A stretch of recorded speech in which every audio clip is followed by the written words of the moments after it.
Get it clear. Understand that there is a creative power. It's an unadulterated creative power that's flowing into your consciousness. It has no form, and you can give it form. You can see exactly what you want. It doesn't matter whether you've got the resources. It doesn't matter whether you've got the money or the people to help you. You have the godlike ability to build the picture of exactly what you want in your consciousness. And then you let that picture sink through that imaginary line that separates the conscious from the universal side of your personality. And as it sinks into your subconscious mind, you let yourself feel yourself full of that idea. You literally fill your mind with that idea. Now, it's not enough that you should have a general desire for wealth to do good with. Everybody has that desire. It's not enough that you should have a wish to travel, to see things, to live more. Everybody has those desires also. If you're going to send a telegram message to a friend, you would not send the letters of the alphabet in their order and let them construct the message for themselves. Nor would you take the words at random from the dictionary. You would send a coherent sentence, one which meant something. When you try to impress your wishes upon the thinking substance, remember that it must be done by a coherent statement. You must know what you want and be definite. Begin the transmission by saying, I am so happy and grateful now that every fiber of my being is vibrating in harmony with God's laws. I see myself becoming healthier and stronger and more vibrant every moment of every day. Or if it's wealth you want, I am so happy and grateful, and fill yourself with gratitude. I am so happy and grateful now that money comes to me in increasing quantities through multiple sources on a continuous basis.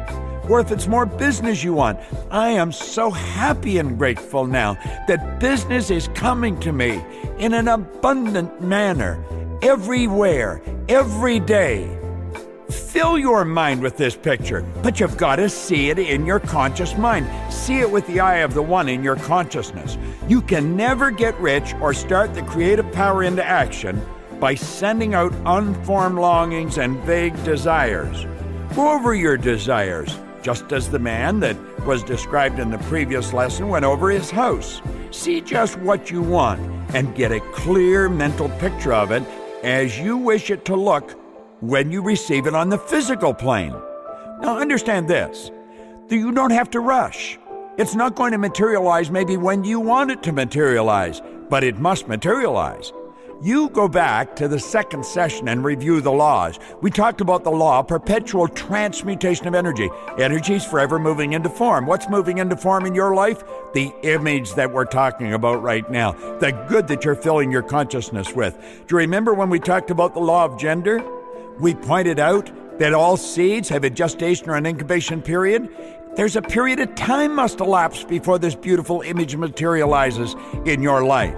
And understand this, it's in God's time, not your time. See, God never expresses himself other than perfectly.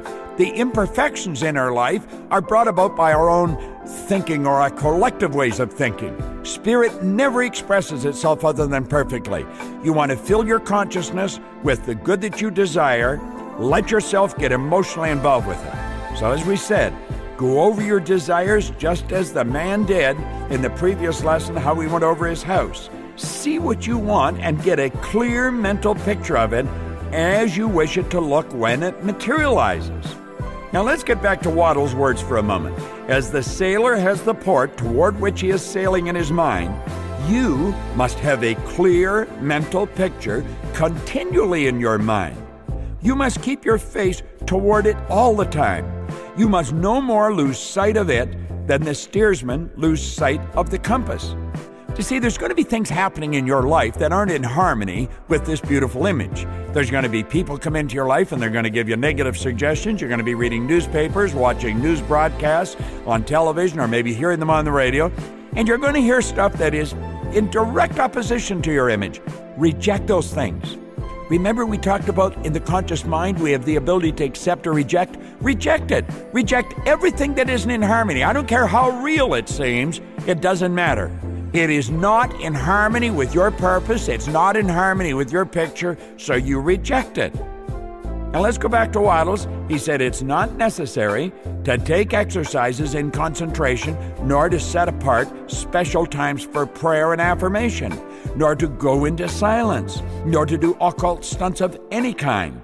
These things are well enough, but all you need to know is what you want, and to want it enough so that it will stay with your thoughts. Think for a moment. You may feel that I'm contradicting myself, but I'm really not. I'm talking about what you want. I previously talked about developing the ability to concentrate, and you should develop the ability to concentrate.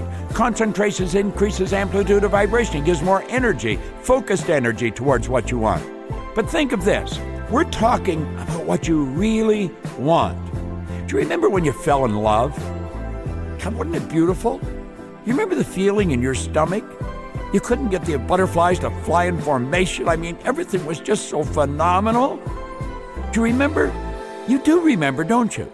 I'm talking about you really fell in love. Did you have to get a note out to tell you to remind yourself to think of this person? No, you couldn't get the person out of your mind. You'd be driving down the street and their head would be like a hologram sitting out on top of the hood of the car. You're in love. Fall in love with the idea. Get an idea that fills your being, and then the idea will stay there. Now you may be thinking, well, I can't really have that. You can have anything. That's what this program is all about. You can have anything you want. That's the beautiful part about being the human, creative being that we are. Now, Waddle says spend as much of your leisure time as you can in contemplating your picture. Isn't that what you did when you fell in love? You just wanted to see her or him, whichever it was. You wanted to be with them. You wanted to reach out and touch them. You could hear them talking every time a particular song played. You know, they filled your consciousness. Well, that's what you want to do with this idea. When we do this, it's like simulation. It's imagined reality. Make it real in your mind. Make use of them in imagination, just as you will use them when they are your tangible possessions. Dwell upon your mental picture until it is clear and distinct. Then, take the mental attitude of ownership toward everything in that picture. Take possession of it in your mind, in the full faith that it is actually yours. Now remember, I pointed out of a previous session on gratitude, that gratitude is faith in action. So when we say take possession of it in your mind, in the full faith that it is actually yours, you be grateful for it coming into your life. You don't only be grateful for what you've got, you be grateful for what's coming. Waddle says take possession of it in your mind, in the full faith. What is full faith? Full faith is faith with gratitude, with the full faith that it is actually yours. Hold to this mental ownership. Do not waver for an instant in the faith that it is real. I think it's vitally important that you review this lesson. Review it often. Review it over and over again. Keep listening to this. Keep reviewing it in your mind.